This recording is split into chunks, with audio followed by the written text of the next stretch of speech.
Let's fucking go! You know what I was just thinking about? Is that Well, what two all things. smell? One, I was asking about Five Below the other day. You were They, asking me about Five Below? if you had a Five Below, Five if you Below knew what a what? Five Below was. Below these nuts. No, it's a store called Hey-o! Five Below.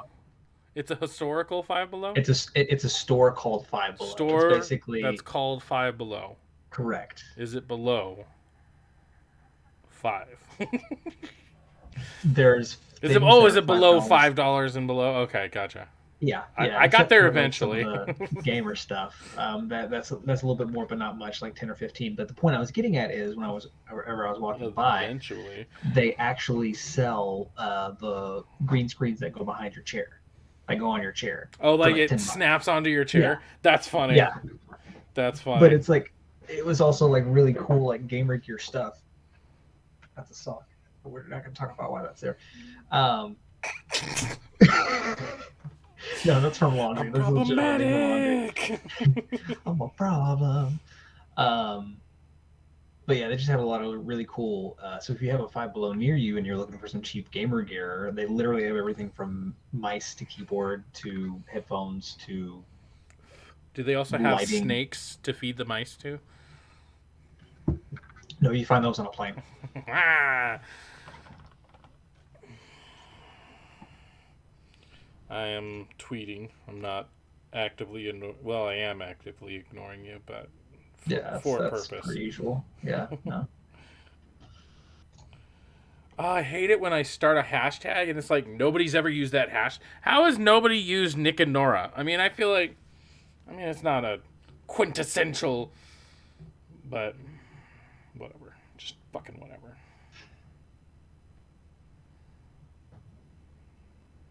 Okay, you're pretty fucking cute. Thanks. Talking about my cat. Nope, you can't take it back.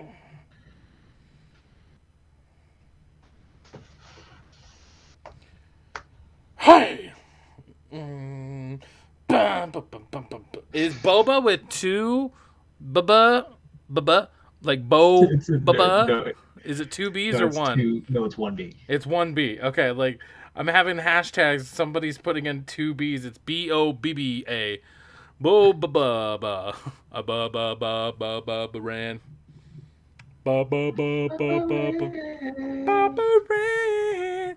Have you been playing Wordle? No, I've not. Okay, do you know what it is? I've seen it all over my feed, but I Yeah. haven't given it the mental energy to understand or dive deeper into it. All right, we'll prepare to. Let's see. Can I just So, just go on your phone whenever you're ready. Mm-hmm.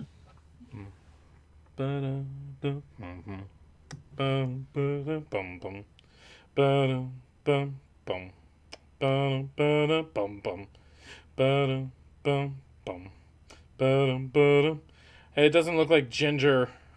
Fucking Ginger! Doesn't look like Ginger has us set up on the ECG streamers yet. You fucking kick.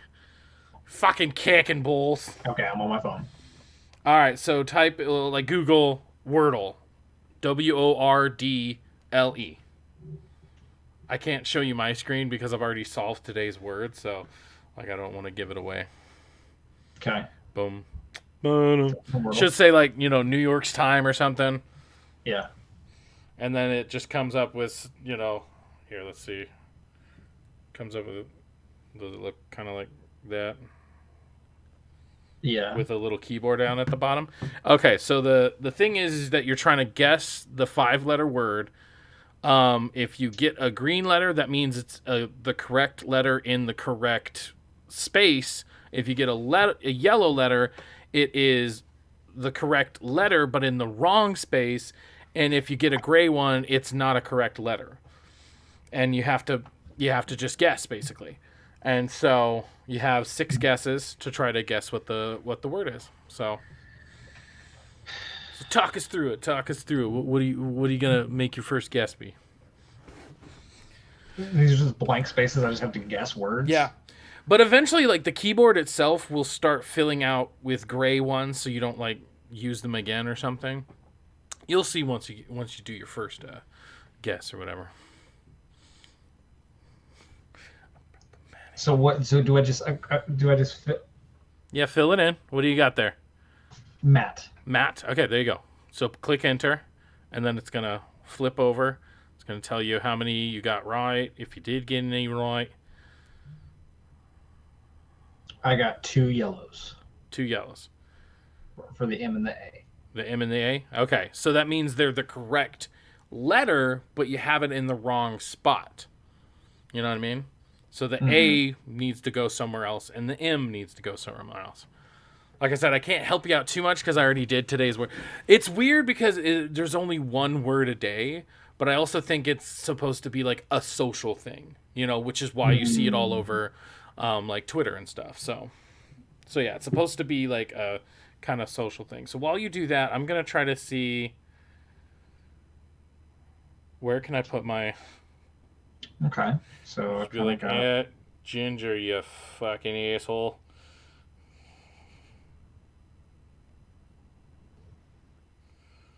Unless he's here. Are you here? Are you watching? Are you? Can you hear me? Speak up, you fool!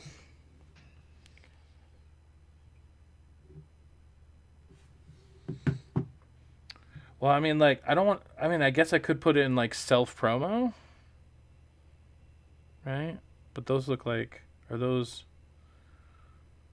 streams? I guess those are streams, so... Okay. Getting more somewhere. Yeah, what was your second guess? A mass. Okay.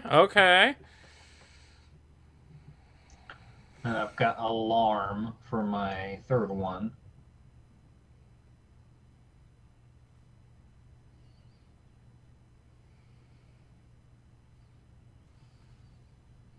There we go. Boom. Ba-dum. Ba-dum. Ba-dum. Ba-dum. Ba-dum. Ba-dum. Ba-dum. Ba-dum. I mean, today's word was a lot more like common than like some words, I guess. Like I think yesterday's was cynic, so it threw me off because it's it's CY. So it's like I think I had most of the letters except for I needed an extra letter and put the other one in the right spot or something like that. So I'm like, what the heck? Like, what's the second letter? This is so frustrating. So it took me forever because I was like, CY? Cycle? It's like, no, that doesn't use any of the letters that I got right. You can do it. You can do it. Put your ass into it. All right, show me. I'm curious. What do you got so far? Oh, wow. See, yeah. So you got all the letters but one, and you just got to get them in the right order. Oh, damn. Okay, I didn't even...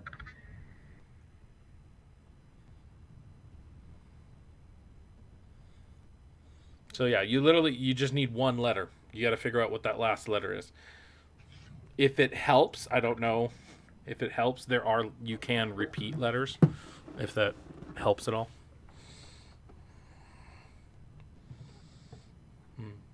See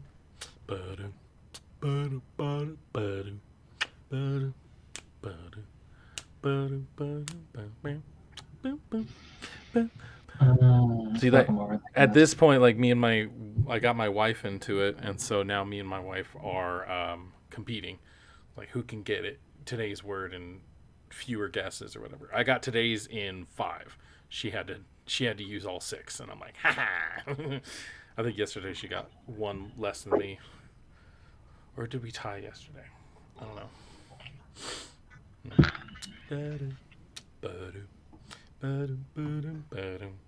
Hi. I don't know. How are you? Does it have to be a 5-letter word? Yes, it has to be a 5-letter word. I ask you first.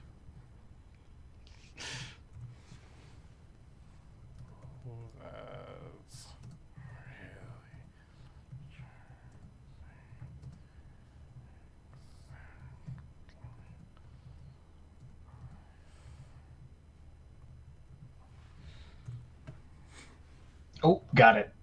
Oh, aroma. Yep. So yeah, that's it. That's what it Got it is. before. Okay. Okay. Like I said, it is weird that we only get one word at a time. But like I said, I think it is supposed to be a lot more of like a social type thing, and Yeah. you're supposed to, like, people are already trying to get, bootleg versions of it on the app store or whatever. Because that's what I want. I want to do a word, then watch an ad, then do a word, then watch an ad. Yep. Get right in Do the a middle word, of doing a watch an word and ad. then watch an ad. Like, that's how I want Watch an things to ad. go. Thank you so freaking much, okay? You can post it in the ECG contractor. Where the fuck is that? Did you? Did you? I didn't see you. Oh, I guess I can. Blimey. Well, I did self promo because I'm an impatient 2-year-old. What?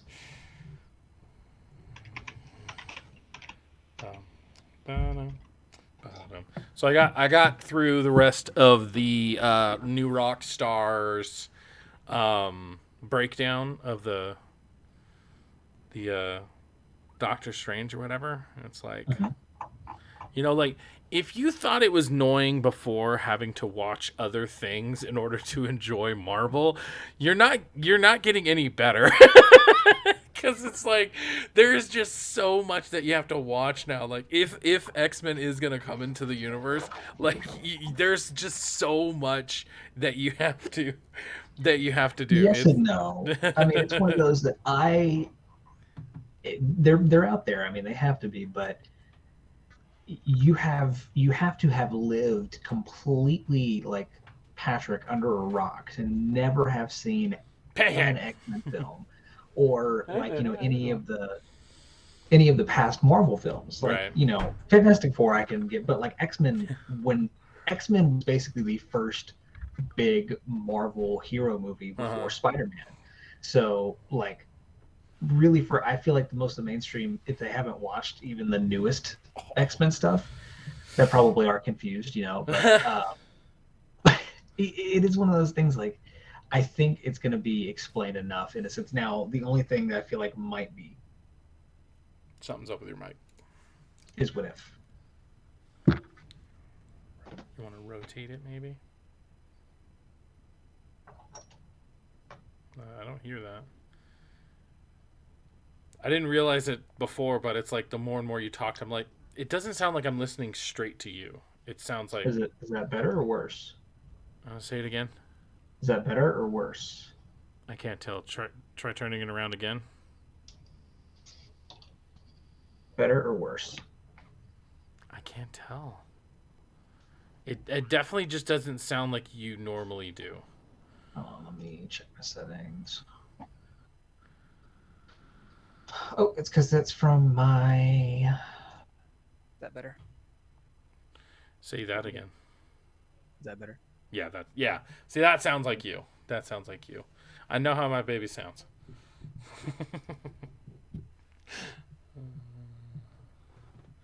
What were we saying? No, you were actually talking, and then I cut you off. Multiverse of Madness. Yes, X-Men. If they haven't seen it by that point, yeah, go ahead. They have to, but the one I'm at is What If. I feel like What if what? At least based on that video, that new Rockstars video, and kind of some of the theories that they came up with, like, it seems like What If is going to be kind of crucial. And in fact, there was one that I had seen. It looked like the screenshot looked like Wanda in the same sort of mirror plane that Uatu was in, the Watcher from What If.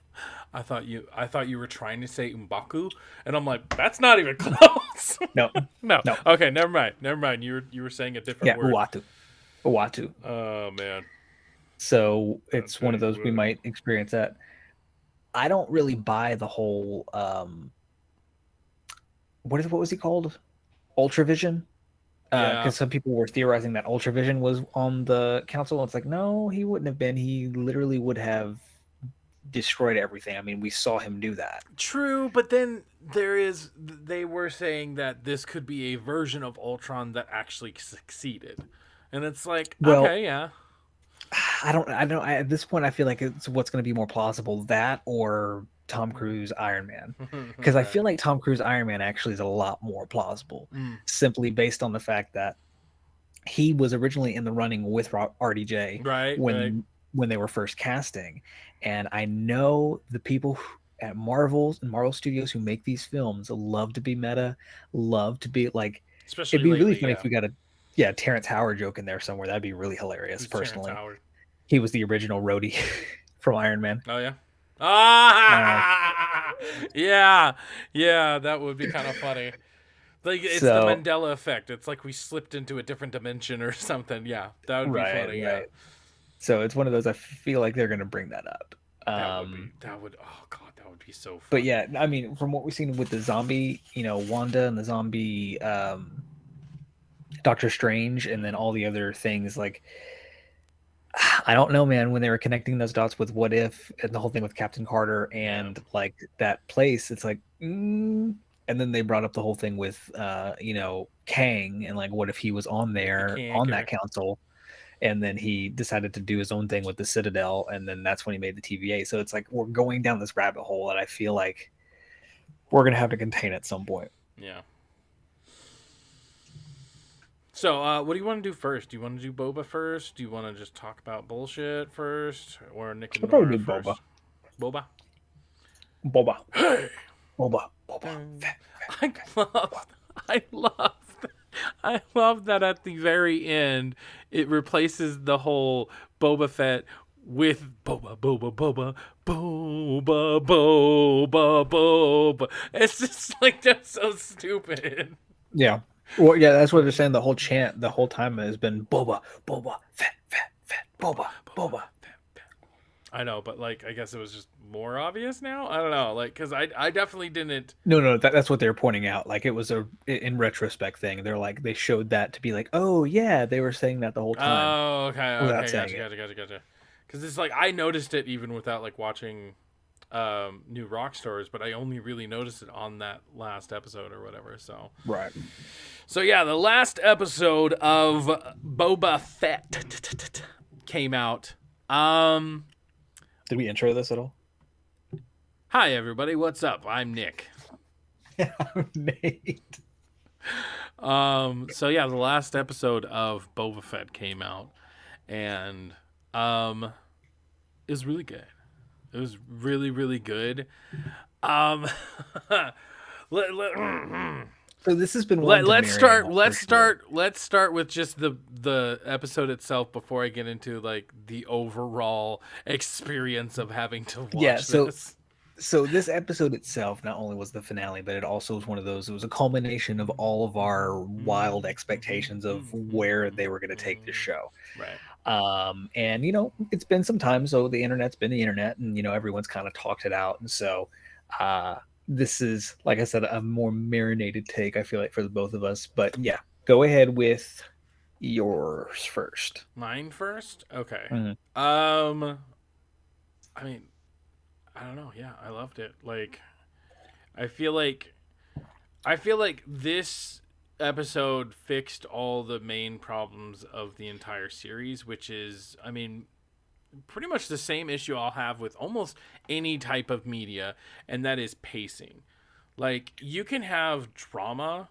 There doesn't have to be even one punch thrown or one slap or anything like that in drama. But as long as you can keep the pacing up and make it feel like, okay, something new is happening, something new.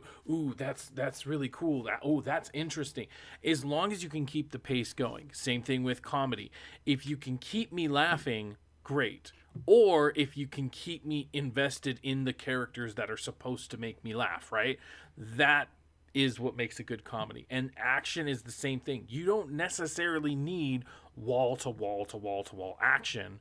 Like, there's some people who will complain about like action movies with not enough action or whatever, and it's like, it really depends. Like, if you go into an action movie and you expect it to be wall to wall, you're really just putting yourself down, because there's a good chance that, like, I don't know what, like 75% of action movies will always have something in the beginning and something at the end. The middle is a freaking, flip of the coin. Sometimes there could be stuff that happens in the middle, and sometimes it's just like, oh god, just talkity talk. But as long as that talkity talk is interesting and it keeps you invested in the characters, in the story, and builds up properly to that last action scene, it doesn't matter whether it was wall-to-wall action. So, like I said, pacing. And this episode, I feel like, did a great amount of pacing.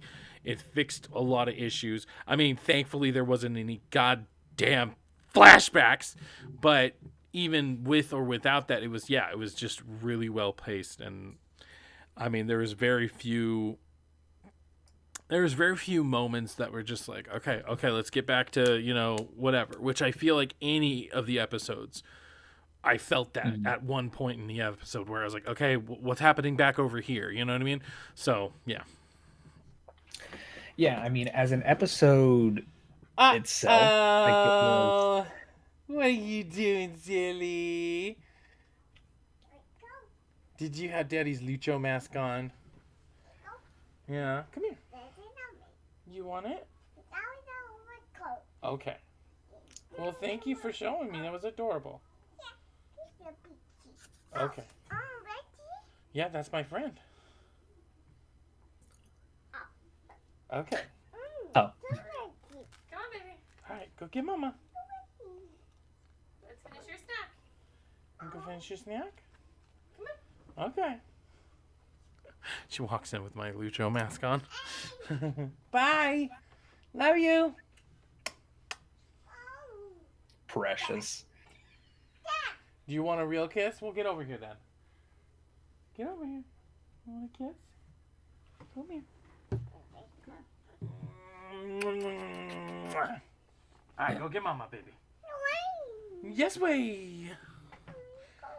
Go get Mama. Oh, she's mad now. Come on. Go get Mama, baby. Eat your snack. Mommy's gonna eat it. She's gonna eat it. Hurry, go. Go get your snack. Bye, I love you. Mwah. Oh, I'm sorry. Come here. Mwah. I love you. Bye. Come on. Bye.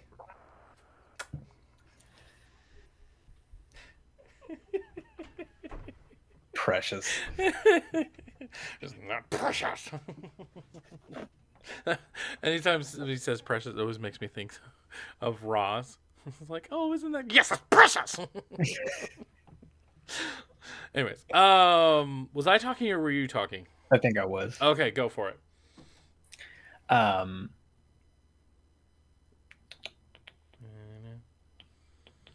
As a finale, it was really enjoyable. And it's one of those that I think we all had our expectations and I think our fill of like surprise cameos and like crazy things. But the main thing I'll say in regards to it is I don't know how Grogu could get so much cuter. It is absolutely insane. And it was interesting how they were able to make this the conclusion of the Book of Boba Fett, but also the Mandalorian was a large portion of the episode with Grogu, but yet it still felt like a Boba Fett episode. So that was nice. Something we 5 and 6 could have learned. Yes, we got something to run off of there. But this one was directed by Robert Rodriguez. So it's been. We'll talk about the contention here. It's been a contention to some, but overall, a lot of people saying that Robert Rodriguez shouldn't direct another Star Wars thing again. Really? Mm-hmm. Why? The unnecessary, like the people who are not liking this are equating this to like Spy Kids style action, like they're the whole thing with the flip the dude did. After, I mean, when you're right, but it is that the only thing? Like, what else? What other kind of? No, it's just the whole like. I haven't seen a lot of people pointing other specific examples out video wise from the episode, but just talking about how like the framing of it, and it just felt like it felt too. People just didn't. It's really hard to say. It's Star Wars fans, and it's kind of getting to the point where it's annoying. But Yeah. like the action itself was really great. It was really pulpy, and it was nice to see that, you know, in Star Wars where we kind of have gotten some more intimate moments, even with the last bit of the Mandalorian. But Intimate. everyone was kind of expecting there to be a surprise cameo in this one because it's the finale. Yeah. Little did we know it was the evolution of the droidicas. Yeah. Yeah. And that was kind of crazy. Yeah. Even more so that was actually a concept design from Attack of the Clones that they ended up using for this. But the fact that that was something that was really heavily used and not just, oh, it's kind of flashy, look at this thing, Yeah. was really cool too. Bitch. You're such a little bitch. Stop it. Ah! Daddy needs to be left alone. Well, yeah, like you were saying, like the fact that it was like basically concept art, right? And I mean, Yeah. I think it was released as far as like they probably put it in like some kind of continuum or something like that. Yeah. So like people knew about it and they're like, oh man, why didn't we get to see that? And I mean, 7 seasons of that one show, Clone Wars. Brain fart. 7 seasons of that, and how many seasons was of Rebels? 4.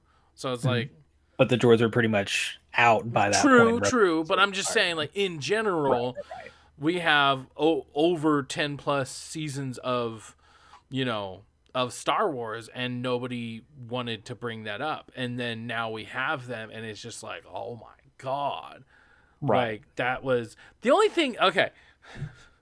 Dude, are you done with what you were going to say so we can get into the negative?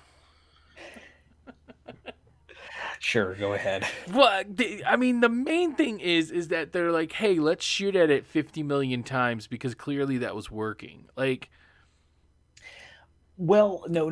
Are you talking about when Mando or Chrysanthemum was I'm shooting? talking about literally anyone shot at it and their laser plasma, whatever, you know, is literally getting absorbed into the shield, and they just keep doing it over and over and over again. Like, were they hoping to like overload the shield generator or something? Like, yeah. Basically, like after it's one of those things. Either after a certain barragement, you know, they're hoping it might go down. But I mean, as we saw, if they focused, concentrated fire on one position, you know, that was able to weaken it enough. But I can get where like strategically that doesn't make a lot of sense, right? But also at the same time, it's like what do you do? It made sense to make sure that it was going the way they wanted to go. So when like that was happening, I didn't mind. You know what I mean? But any moment where they're shooting at it and they're like legitimately just trying to do damage to it, it's like, you're not doing damage. You have to figure out something else.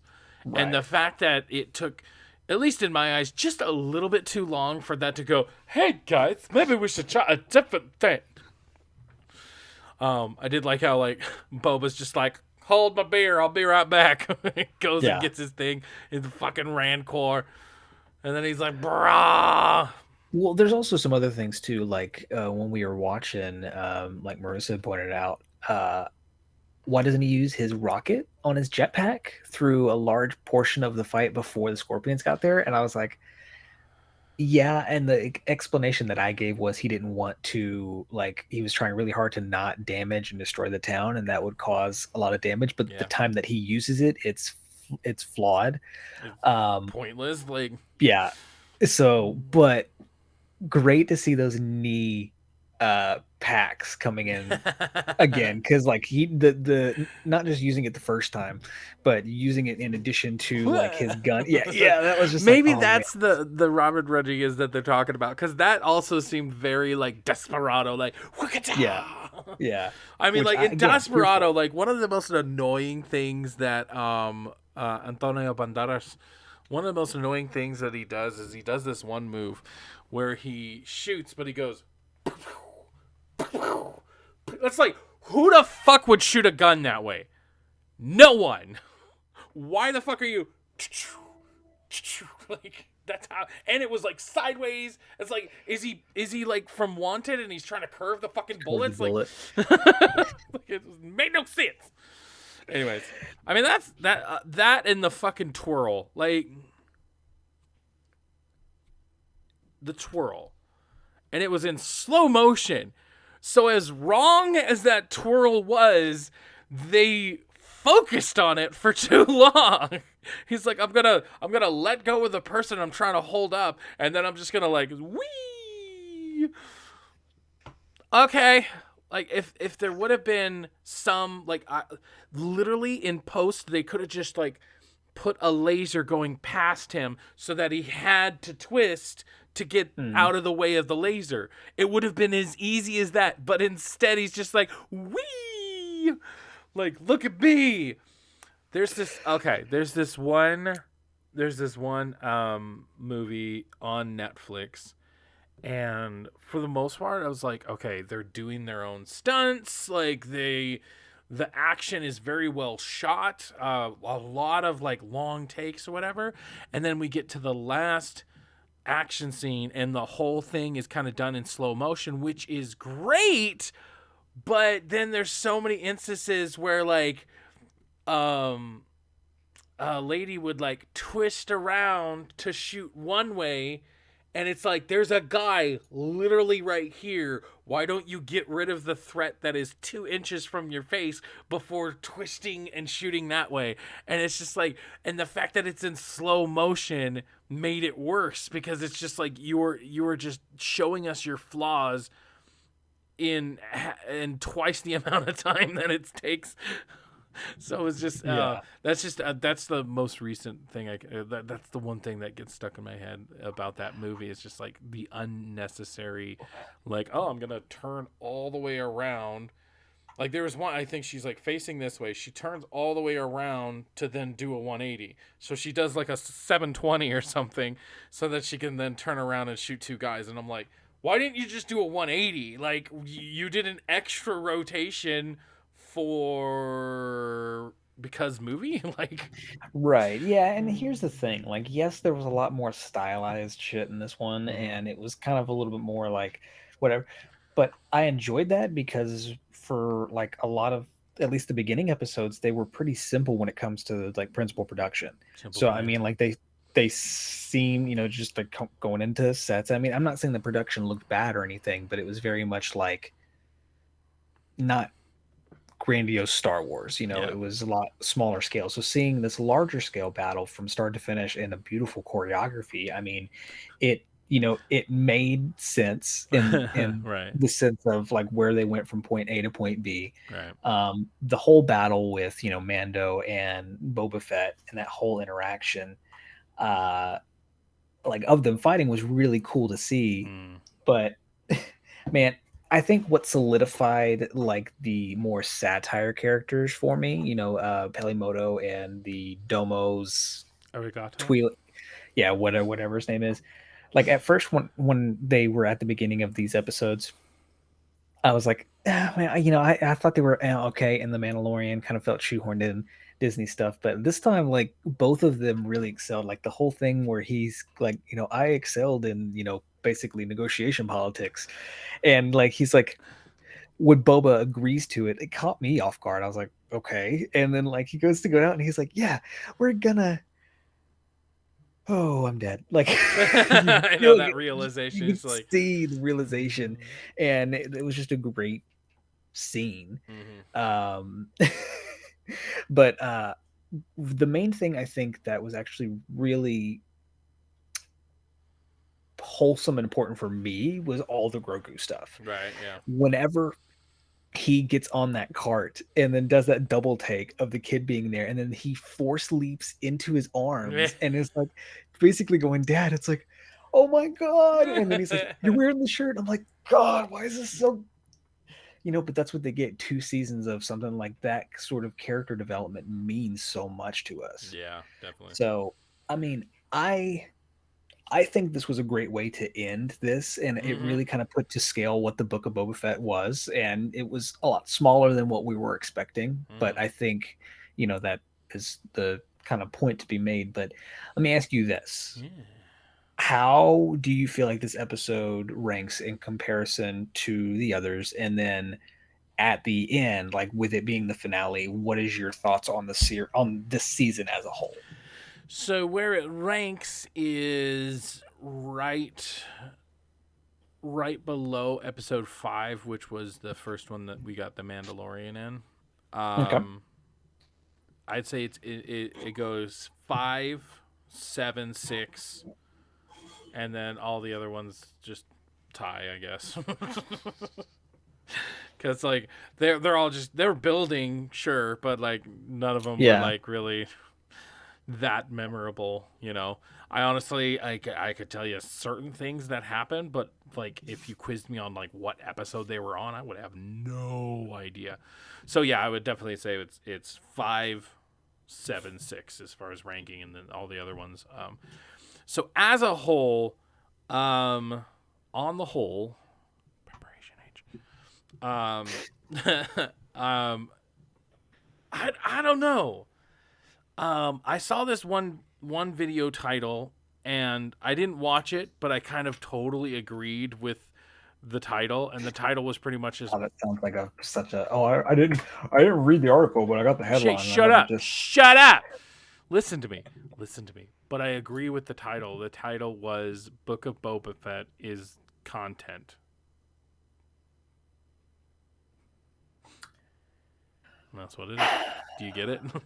It's just there. Yeah, it's just content. That's all it is. And I have to agree because, I mean, we can both agree that no matter how awesome it is, piece by piece, right? It's like, oh, this piece was awesome. This piece was awesome. We got to see him out of the Sarlacc pit. We got to see him do this. We got every single piece of Book of Boba Fett is anywhere from good to fucking amazing, right? Yeah. But it's just how they were arranged that was just like, it just seems like, okay, yeah, this is content. It's just, that's all it is. Nothing really matters. Mm-hmm. You know, there's definitely a lot of lore that's good to see, you know, but it's just content, you know? And it's not a bad thing, but it's not also good. Like, it's just, okay, yeah. That's how I feel about it in general. I do feel like the last episode elevates it as far as like, okay, this is what we were building up to. But I also feel like that goes back to my thing about pacing. Pacing doesn't necessarily also only take place in one episode. The pacing of the entire series should definitely be taken into account. So the fact that they made up for it at the very end is like watching a long ass episode of season 2 of Walking Dead, and it's like, oh my god, nothing's happening, and it's like, oh, it's Sophia. Yeah, okay, yay, thanks, I guess. Yeah. So yeah, with you, as far as the ranking goes, I would say that I'm kind of about the same. Yeah. I think that without a doubt, episode 5 is the best episode of this season.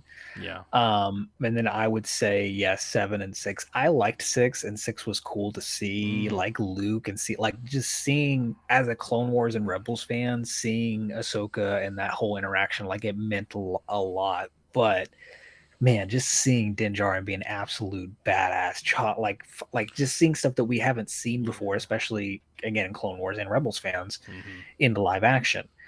And then the only real flashback episode that I think I really, really enjoyed was the one whenever he, fully became a Tusken and then went on the whole Vision trip. Yeah. Because that was cool to see, like, kind of him. That was basically cool to see his rebirth. Like, that's what we witnessed.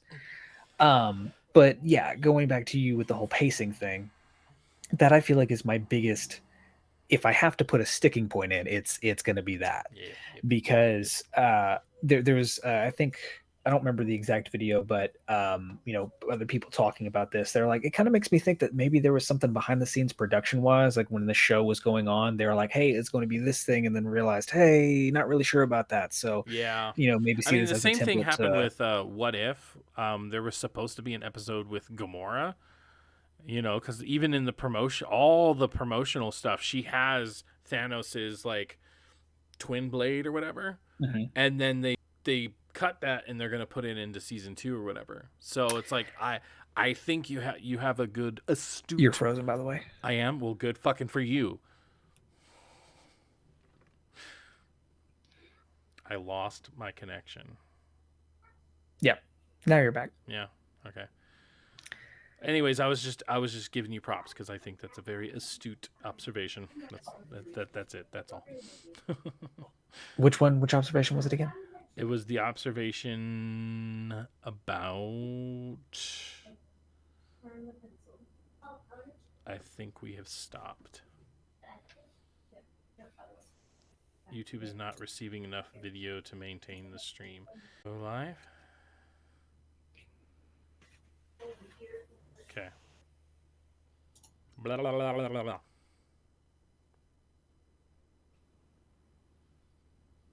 Okay, yeah, that shows live.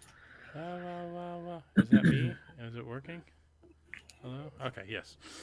I was just waving for me to wave at myself. Oh, no, you said that there was behind-the-scenes stuff, and so that meant something happened. And it's like, I believe that because of what happened with What If. So I was saying, very astute observation, sir. Yeah, I actually have a real quick thing about that. They talked about the whole thing with that Gamora episode was too close to something that was in Multiverse of Madness. Ooh. I think it might have to do with the variant Tony Stark thing. Ah. Yeah. Anyway, so with this as a show as a whole, With it. That's the biggest issue I have would be pacing. It is some of probably the best Star Wars content we have gotten as fans, even past stuff in The Mandalorian. Mm-hmm. But at the same time, it's just weird how some of it was put together. Like, why was that juxtaposed in the middle of something about Boba Fett? And with how they ended it, it makes me think that the first couple episodes could have been trimmed down. Mm-hmm. Like, it really makes me think that some of those interactions could have been, now my opinion might be different when I actually go back to watch these front to back. Right. Because I feel like in that sense, it very much might be like Walking Dead season 2 vibes. Mm-hmm. But I think in like going forward, when we think about the Book of Boba Fett, I think this is basically going to be our official bridge from animated to live action, because this is the most that we have seen of animated content in a live action sense. First time we're seeing the Pikes in live action. First time we're seeing the rest of the crime family in live action. We saw them in Clone Wars. That whole scene where he's, deliberating with the rest of them, and then everything with Cad Bane. And so basically they're leading into, hey, we're about to get a lot crazier, especially with the Ahsoka series. Right. So for the fan base, it's basically like, hey, this is the first thing to come. I think if we look at it, it's very equivalent to like WandaVision. Like, this is the first taste of what this is going to be like going forward. And then we've gotten the others. So yeah, I enjoyed it. I think that production wise, there might have just been something behind the scenes, like people said, and that's why it's just weird. Like, the pacing of the show. I mean, this certainly weird. Is the Falcon and Winter Soldier to the other Wanda and Loki. You know what I mean? Yeah. I don't agree with that exact analogy because I really enjoyed Falcon and Winter Soldier, but I get what you're saying. I enjoyed it too, but I'm just saying in comparison to the other two, it's just like, Yeah.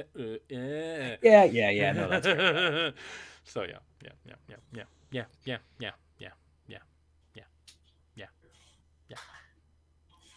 yeah. What you guys think about the Book of Boba Fett?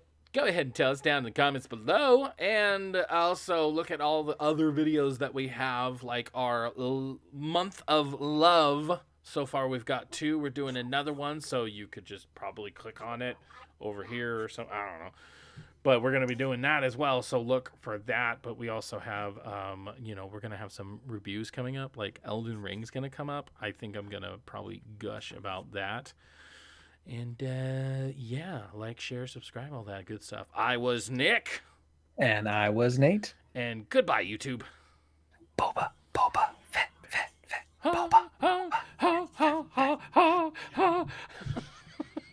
Come on, Boba riding a Rancor, though? That was pretty awesome. Right. I wanted to ask, like, what's your favorite part of The whole thing. The whole thing. Yeah.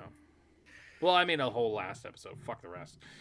Well, I was gonna say like the whole thing would definitely be all the stuff with the Mandalorian and Darksaber. Like Right. all of that stuff is easily my favorite. And, See, that's why I have to say the last episode because it's Yeah. unfair. It's no Yeah. fucking contest. all the stuff with Boba.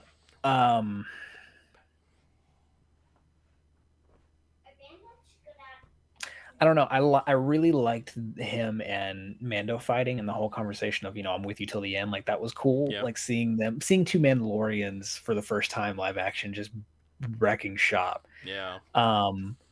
But I feel like the Cad Bane Boba stuff would have been cooler if we actually would have gotten to see that in animated. So, I mean, I don't know if you, so in, Well, no, I know what you're talking about, but I just don't get why that matters. well, for people like us who watch like Clone Wars and Rebels, so in my opinion, like their encounter, I feel like would have been cooler if we actually would have gotten to see that whole thing of them fighting in animated, because it's Right. like, oh, it's a secondary standoff. But True. I also don't think Cad Bane's dead anymore. I thought he was. The light was blinking. It's yeah. Yeah. The light was blinking. My favorite part, I think, is when the Rancor picks up the guy, he shoots him, and then he just yeet. But that's just me, I guess. God. Could you be any more uninterested? Yeah, no. Well, actually, I could, but I'm not going to. Okay. All right. Hi, everybody. If you're still watching, that's good. I'm glad you're watching. How you doing? Go get a drink if you need to. It's fine. We'll wait.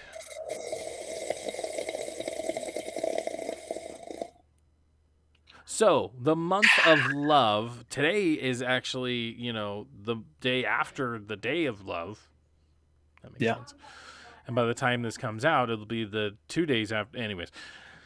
Point is that it's the month of love, and so we decided to pick our favorite love stories in both movies and video games. This one is your pick, so go ahead, tell us what we watched and your overall thoughts on it.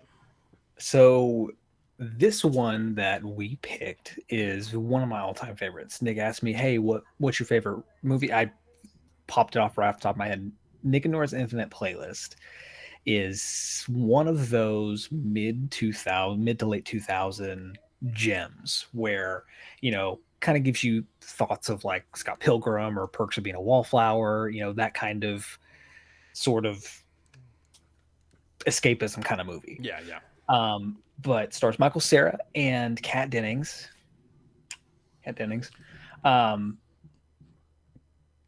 She could destroy me. So and for the first time, I feel like an actual semi-cool, almost a John Cena, Michael Cera performance. Yeah. It's kind of one of those. He was still awkward and he was still Michael Cera, but he wasn't, he's seen a lot of love, but they're never gonna see another one. Like super bad. Yeah. I do feel like he actually gave a performance versus just being himself. Being Michael Cera, yeah. So yeah.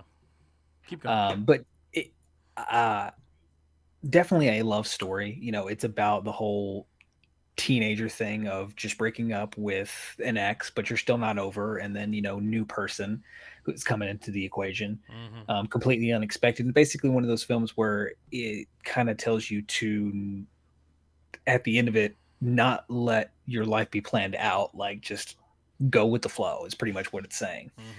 But also one of those that makes you want to live in New York. Yeah, definitely. Back in the day, not so much anymore, but all right. It's one of those. I have seen this movie. I can't tell you how many times, and it just still like sings to me every time. Pun intended. So having seen it for first time? No. Okay. Probably only you probably saw it second once or third time, maybe. Probably, yeah. I think more like my third time, but yeah. I'm not as in love with it as you, but I also feel like the reason I chose 10 Things I Hate About You was because that was more towards like my age demographic at the time it Yeah. came out.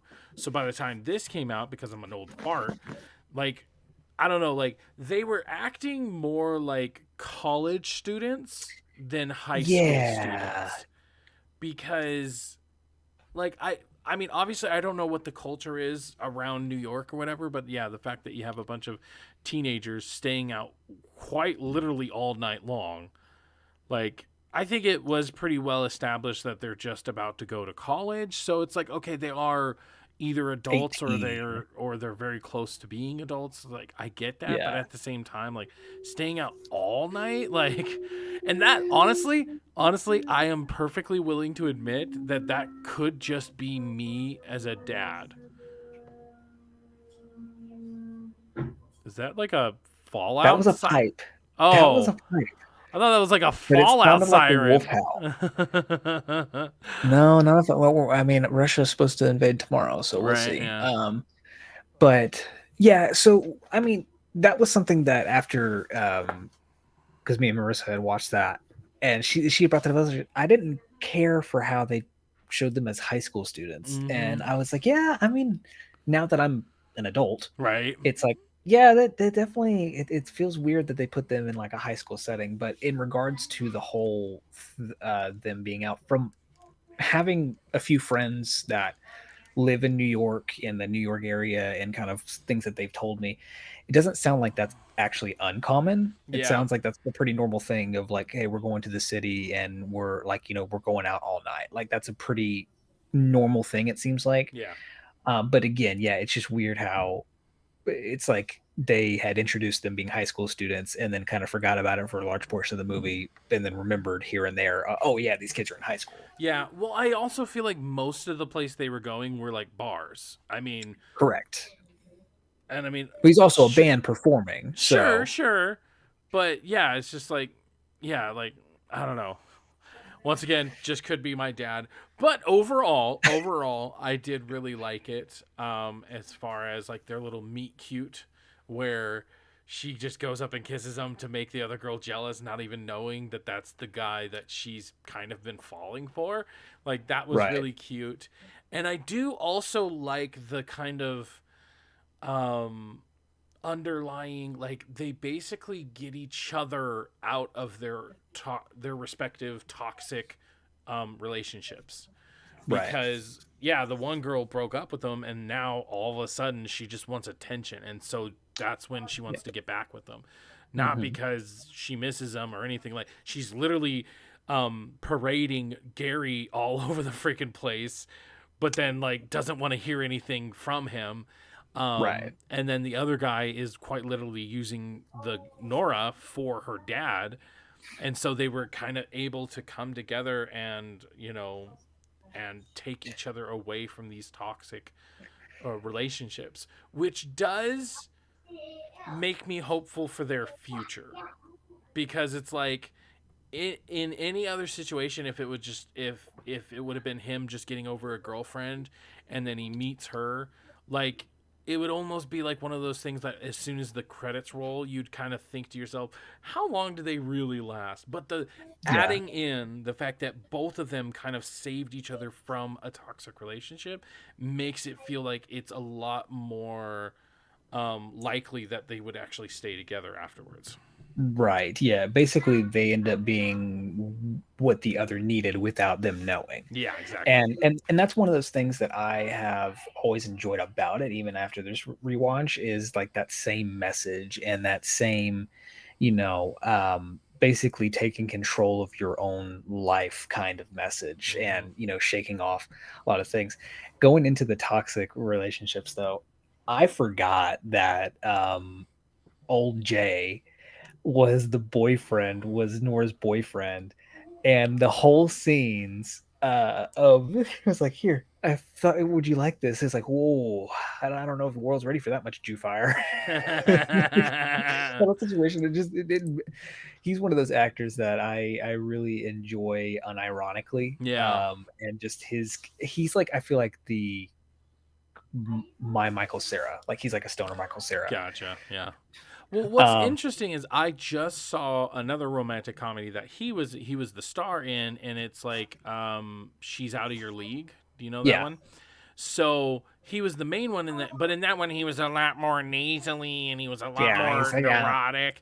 Whereas this one, like he was set up to be the bad guy. So yeah, it was just so weird to see him in that role, since I literally anything he plays Hiccup, for God's sake, right? Like he right, plays Hiccup and he plays these neurotic, even in the world where he's essentially playing himself, he's still kind of this like, oh, I'm a gamer, you know. yeah, He still plays that when he's playing himself in a movie about, you know, the end of the world. Like, so it's so weird to see him be like confident. I know that's so weird. right, It's so weird to see him against his type, so much to the point where it's like, you know, like he actually does kind of pull it off. The only thing that weirds me out about it is what I see him as, yeah, right? But if I just try to put that aside, it's like, no, he actually pulls it off pretty well, as far as yeah, like, especially I guess in comparison to Michael Cera, because he's such a smaller, scrawnier guy. yeah. I will say one of the things that I feel like really translated well from, me watching it whenever I was younger to now, and the scenes that really made me laugh the most are definitely when they're on the hunt for her friend, Yeah. but specifically it's the part whenever they make the initial trade-off and they're talking about the name of the band, and the song blaring through the radio is like screamo, like and then like she's waking up and it's like, what's going on? That's freaking out, and it's just like, yeah, that's pretty practical. I can understand that. Yeah. But it was also one of those that if you like really love, super bad and like Knocked Up and that Yeah. kind of crew Judd of Apatow's. the Jedi, yeah, like you saw a lot of people like the guy who she ended up taking the turkey sandwich from. He was the guy who ended up like getting into a fight with Jonah on Superbad, Yeah. the whole period Yeah. on the lake thing. So it's nice. It was nice, like as someone who grew up on those, like go back and see. I was like, oh yeah, I forgot that Well, and he see, like his she was in there. costume is exactly from something else that he was in. Yeah, I don't remember, but like Yeah. the whole saga of the gum too. It just Oh god! Oh my god, that was so gross.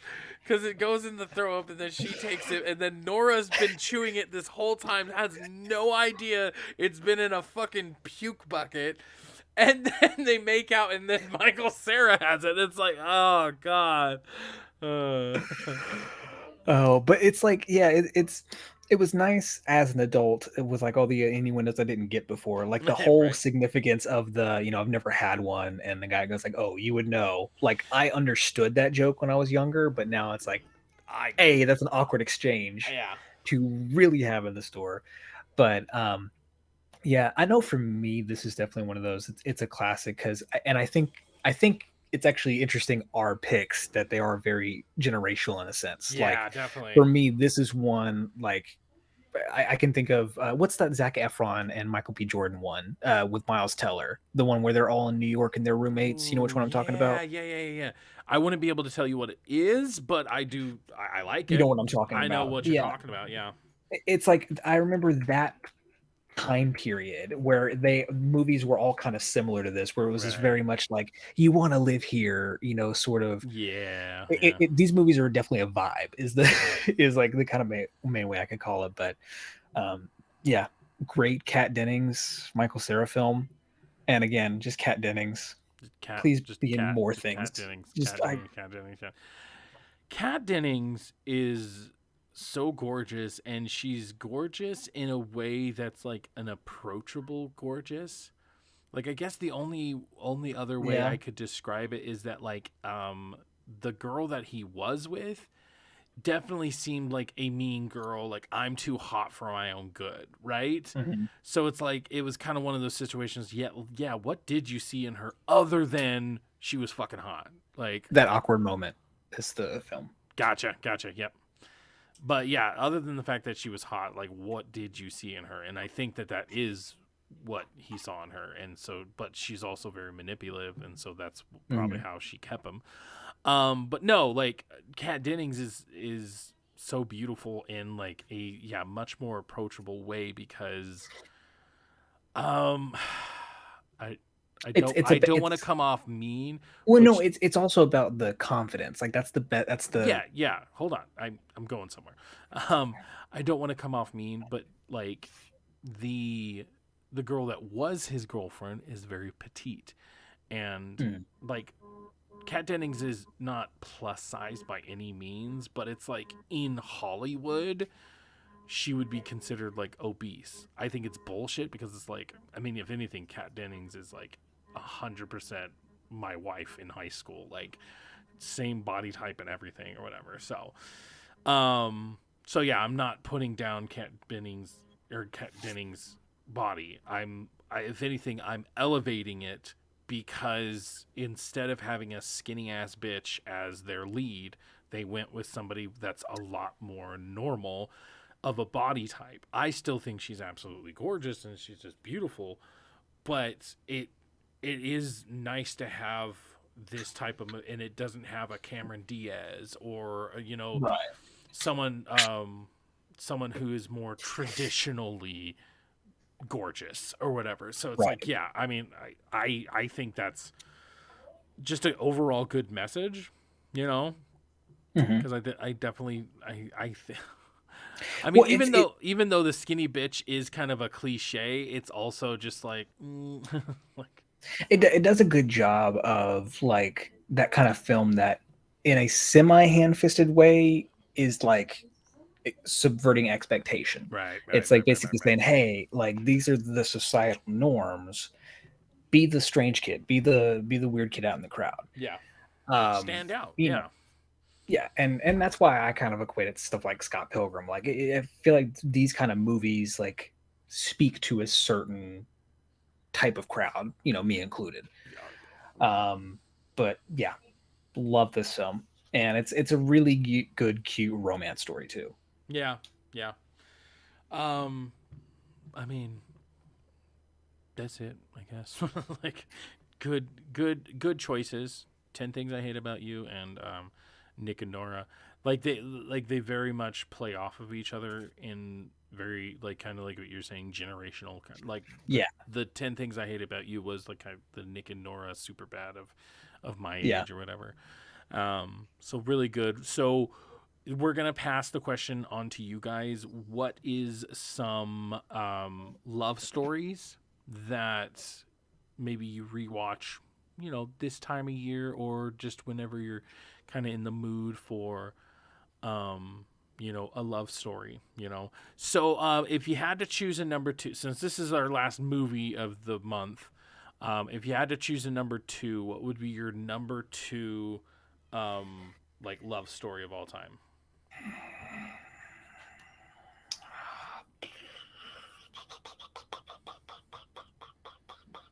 If I have to pick one, if you put a gun in my head and you have to pick another one, I'd say Warm Bodies. Oh God, you're such a fucking dork. It's a cool, different love story. I mean, you don't have a lot of things, and this is probably the first time we've seen zombie stuff, like where a zombie comes back to more human, turns back to more human sense. So, I mean, that would probably be my easiest answer because that's the first one that comes off the top of my head. But I'm sure there's another one that I can think of that would be a better pick. I'm actually gonna look that up while you give yours. Yeah. I mean, I'm kind of looking at it, and the one that's sticking in my head as far as like my favorite like rom-com is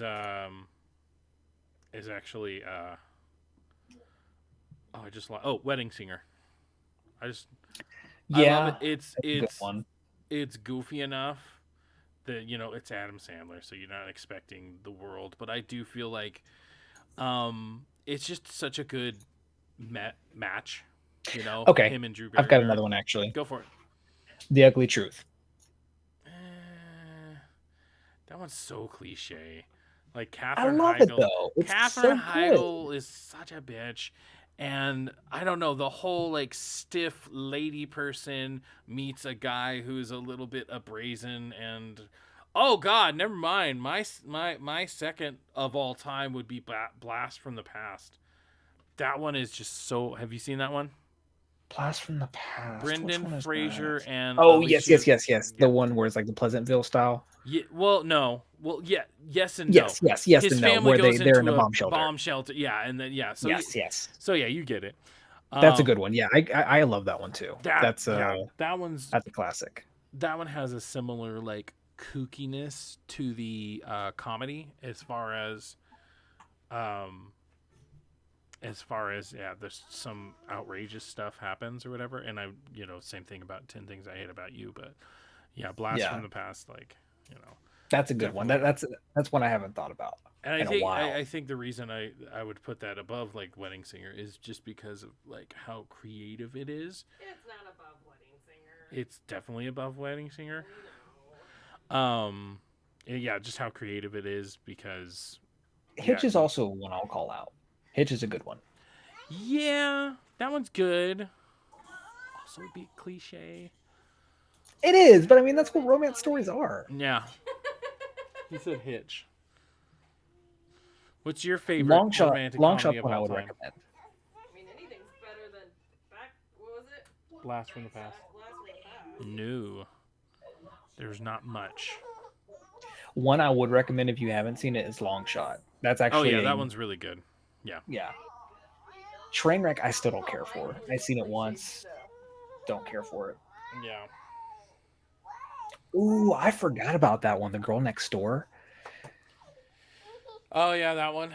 That one's another instance where it's like sometimes they get 30-year-olds to play high school people, and it's not that bad. But that one in particular is bad. Yeah. I mean, most of those people were, if not in their 30s, like their high 20s, and they're like, "Yeah, let's go to high school, guys." Oh no! If you would have asked me, does porno. Oh no! Yeah, if you would have asked me like a long time ago or a few years ago what my favorite was, I might have included Juno in there just because that's kind of like a cult film for me. Like that's a feel good movie for me. Well, another problem with I have to go back to Girl Next Door. Another problem with that is when they have somebody playing like a neurotic character, but they're a fucking like not beefcake, but like they're a hunk or whatever. The main guy in The Girl Next Door, he's supposed to be kind of like an outcast, but he just like those cheekbones. I don't believe it. Ooh, the Adjustment Bureau. Forgot about that one. Yeah. That's not too overtly a like romance for me. No. I mean, even though that's the main point, obviously, it's more of a thriller. That's why like I didn't choose like Scott Pilgrim as my second favorite, because it's like while that is a romantic comedy, I guess it's way more comedy and it's way more. I put that on a own pedestal because it's like that's not my favorite romantic comedy of all time. That goes into a whole different category, which is one of my favorite movies of all time. So I think it doesn't even count. Yeah, I think if we're doing specifically rom-coms, I would have to say either Friends with Benefits or The Proposal.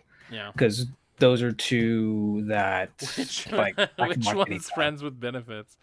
Friends with Benefits is the good one, but that's the one with Justin Timberlake and Really? You think that's the good? You picked that over Ashton?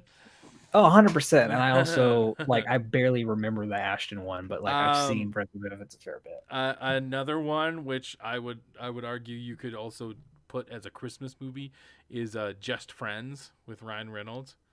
Yeah, that's a good one. I fucking love that one, especially like him and his brother or whatever. They're Failure to Launch is also a good one.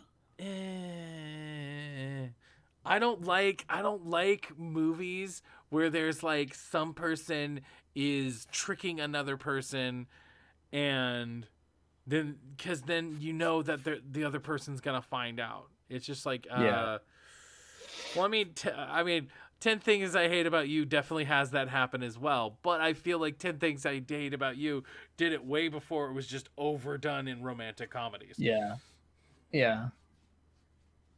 I feel that. Yeah, you can feel it. Can you feel it? I can feel it. Yeah, I would probably one I can tell you for a fact that I will rewatch up until the very end, possibly, is A Star Is Born. A Star Is Born. I can't. I'm having issues. Who is in that That's one? the one with Lady Gaga and Bradley Cooper. A Star Is Born. Oh, never seen it. The movie where Shallow is from. Never will. Because I don't give a fuck. So here's the thing: if you haven't seen it, I think it's 100% worth watching. Like it is one of those, and I actually will probably agree with me on this. Like it's a genuinely good film. It's a good romance. Hold on. Are you thinking of some kind of universe where Ashley has seen it and I haven't? I'm just saying she would probably like it more than you. She can maybe. I'm also just saying, like, I'm trying to inception. There's plant a fallacy in your logic.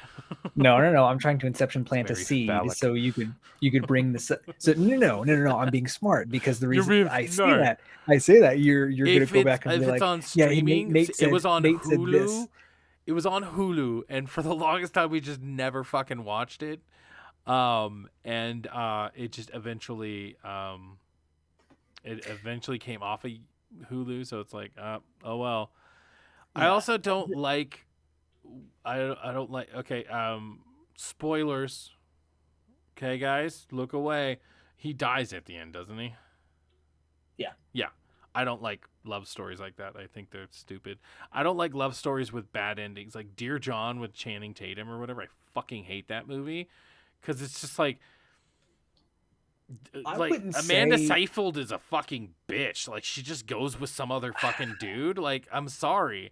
So in A Star Is Born sense, I wouldn't say it's a bad ending. Because that's not how the movie ends. Like there's still like probably about 20-30 after that. But like that's one thing that's good about it is it actually shows the aftermath in terms of her having to pick. So I mean, it is 100%, and especially do you like Lady Gaga? Like, do you like her music? I mean, I like her music. This gave me a better appreciation for her because like it's basically what I could potentially have seen how her career started. I mean, that alone I feel like is worth a watch. But for me, it's the only movie, well, not only movie, but it's the one movie in a while that actually triggered me. After we watched it and went out of the theater, I was like, oh, okay, because it was dealing with a lot of stuff that I was, dealing with my dad in my personal life. So, it's one like, especially towards the end of that, I don't know if I can get to now, especially with, my dad actually being in a box. But it's one of those that I will watch majority of the way through it, except towards the end, because like it's really good. And the whole scene where Shallow happens, like when it's on stage, especially if you love music, it gave me chills. It gives me chills anytime I watch that scene. Like I will watch that scene over and over again because it's really good. But no, I mean, I recommend watching it 100%. It's worth a watch. It's not one I can continuously rewatch.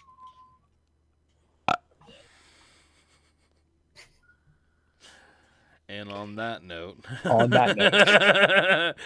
alrighty, let's get the fudge out of here. Why don't you like, share, subscribe, all that good stuff. Now